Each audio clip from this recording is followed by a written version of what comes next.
Well, happy Thursday, everybody. It's Big Dave from the Mad Rock Morning Show. We've got Zach Grantham here as well from the Katy Country AM show, and we are here for our February Teacher of the Month announcement. Yes, we know that it is already the first part of March, but schedule things happen, so we can't always get on the live stream whenever we want to. But our Teacher of the Year program is brought to you by Night Furniture and Mattress, Pediatric Dentistry of Sherman, and Parkway Buick GMC. So, Zach, now that I've done that little introduction, it's time for you to introduce and bring up our February Teacher of the Month. All right, Dave, we need the drum roll here. Yep. I failed. Sorry, you don't have that. Oh, what was that? Like you tore a piece of paper. Yeah. That was funny. All right, so our Teacher of the Month for the month of February, although it is March 3rd, but don't look into that, okay? Yeah. It is now time to introduce to you Alyssa Harper from Whitesboro ISD. Hello, ma'am. How are you today? Good morning. I'm doing great.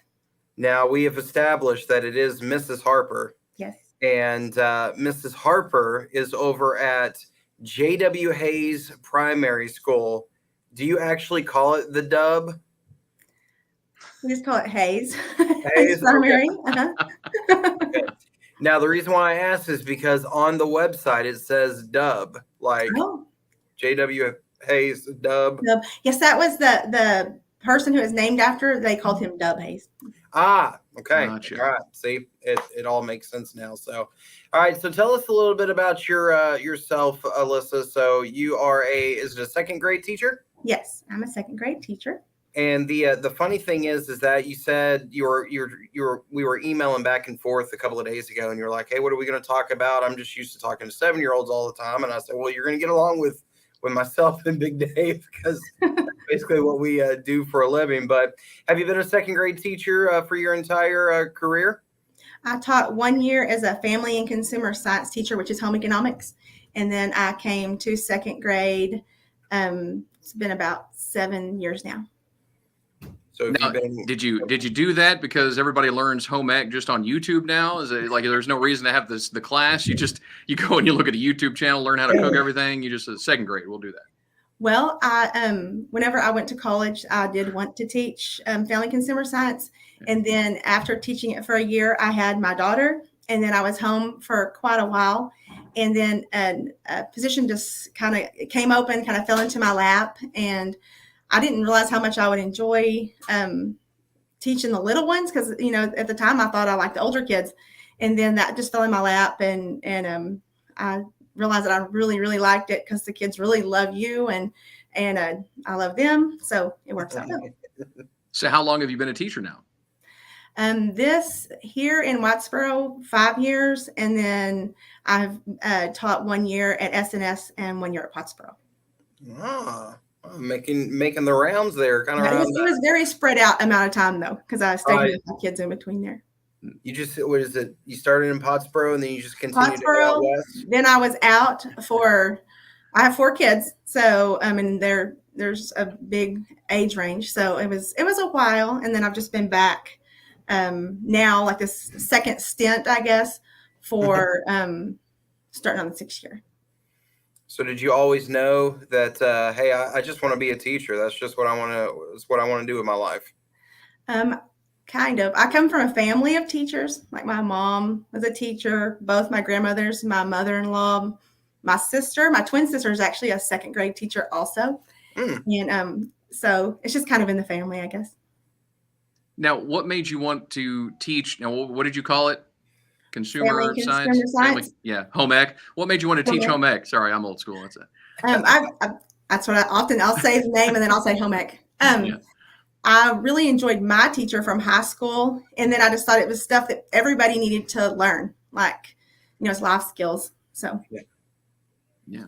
And now second grade. So what would you say is your favorite part of teaching second grade? Now you've been doing that for a while. Like, what is it the lesson or what is it that you love to do during the school year the most for the second graders?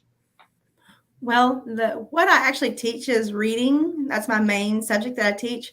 Yeah. And so I enjoy teaching that, but also just like I teach, I think the kids just things that they need to know for life, as far as, using manners, learning how to get along with others. I don't know if they'll always remember what I teach them, but I try and think of what would I want my own kids to be learning, not just school stuff, but also,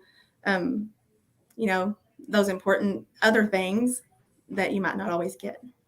Now, the expectations for second graders for reading, though, is way different than when we were in school. I mean, they have to know a lot more. I think second grade for me was I just needed to be able to look at and identify dog and spot. That's dog. It's a spot. Fox. Yeah, exactly. Right. It has the curriculum has gotten harder and harder, and sometimes the kids can get it, and sometimes we have to work extra hard and just try to get them where they need to be. See Jane run. See Dick run. See Spot run. Yeah, it's totally different now. Is that where the lazy brown fox jumps over? No, that's typing. That's typing class. Oh, yeah. Sorry. The lazy brown fox jumped over or whatever. The quick brown. That's what it was. The quick brown fox jumped over the lazy dog. Yeah, we're digressing. Yeah, I remember that in typing class. Oh, so second graders. Now, what is it? What do you think that the second graders you teach reading? What do you think their favorite? Like we've talked about what your favorite part of it is. What do you think their favorite part of second grade is now? Their favorite part. Yeah. Well, they would probably say recess. Yeah. They, I don't know. They enjoy some of the new computer programs that we have that makes everything maybe not quite as just paper and pencil. They have some computer programs, and some things seem like they're playing a game, but they're really learning something through playing those games.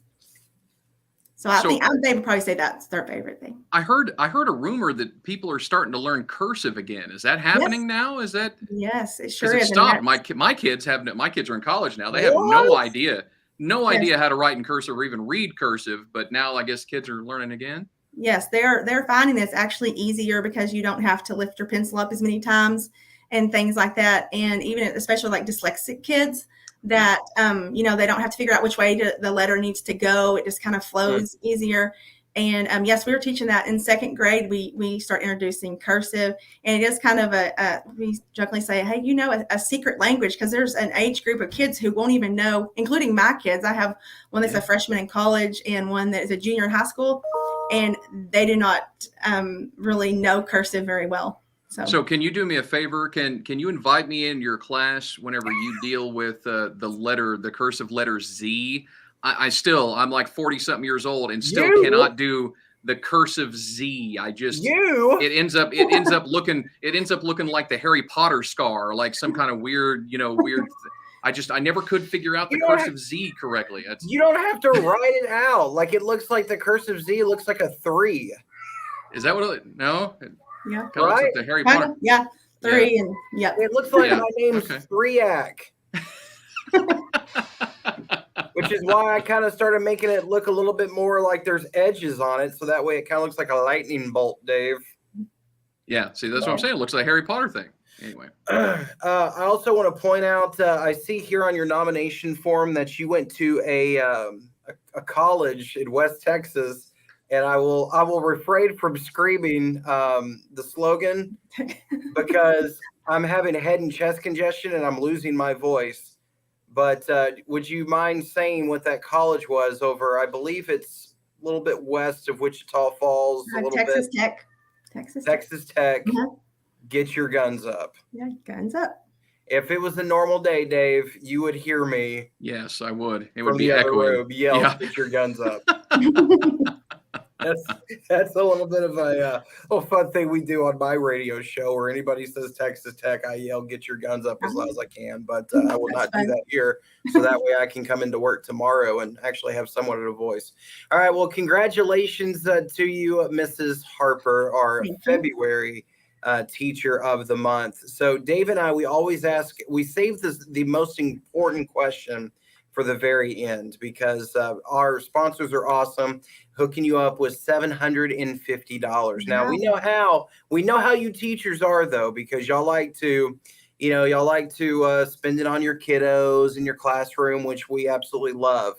But we need to ask you to spend it on yourself before you do anything else. So just spend at least a little bit of it, or whatever you want to do. Okay, then you can do all the teachery stuff. But what are you going to say? It's a word. Look it up. I learned it. I promise. So what are you going to do with the $750? What's on the top of your head here? Well, one of the things I want to do is I want to split it with my other teacher friends on my team because they're just so awesome. And so I want to share some of that with them. But what are you going to do with yourself, though? Like, For what are you going to myself? spend? Yeah, you got to take at least a sliver of it and do something nice for yourself. Then you can share it with your fellow team members and students and all that. Maybe go eat something good. There you go. Good. A nice steak dinner. Yeah. You can go to Taco Casa in Whitesboro. Yeah, no, I said. Maybe La Hacienda. Yeah. Splurge. Splurge. Oh, Awesome. It's funny. Dave and I are starting to think of Whitesboro landmarks. Yeah, I was like, Whataburger, taco. Oh, you could have some of that catfish down the road or something. Yeah. You can't go to no Clennan's though. Clennan's is not there anymore. The grocery store. Yeah. I know the salsa aisle very well. Well, congratulations to you, Miss Harper. And we're looking forward to having you a part of our end of the year get together. We'll do a very similar thing like we're doing now because you are eligible for our Teacher of the Year award. Oh, and if you are selected with that, you get to take everybody to La Hacienda. And I'm kidding. And we are going to we'll get you another $750 if you are Teacher of the Year. But congratulations on being the February Teacher of the Month. Well, thank y'all very much. All right. Now, we do need teacher nominations, though. We still have March, April, and May teachers that our judges need to select. And so what you need to do is you need to go online, just like the person who nominated Mrs. Harper did, went online and filled out the nomination form. Now, here's the thing. There are a lot of questions on the nomination form. A lot of things you don't know. You may not know what awards your teacher has won. You may not know exactly where they went to college. But what you do know is how they work hard, both in and outside of the classroom, to do something special for the students and for their community. And those are the stories that we want to read. That's the stuff our judges really like to see, is how are those teachers involved with their students' lives, with their schools, with their districts, and with their communities. So fill out those nomination forms because we still need March, April, and May. So go online to either 931kmkt.com or madrock1025.com and fill out those nominations forms for us over the next couple of weeks. We'd appreciate that. But again, congratulations to Mrs. Harper this month for February. We'll be doing in a couple of weeks our March, so get those nominations in. And we also want to thank our sponsors once again, Night Furniture and Mattress, Pediatric Dentistry of Sherman, and Parkway Buick GMC. See you again next time.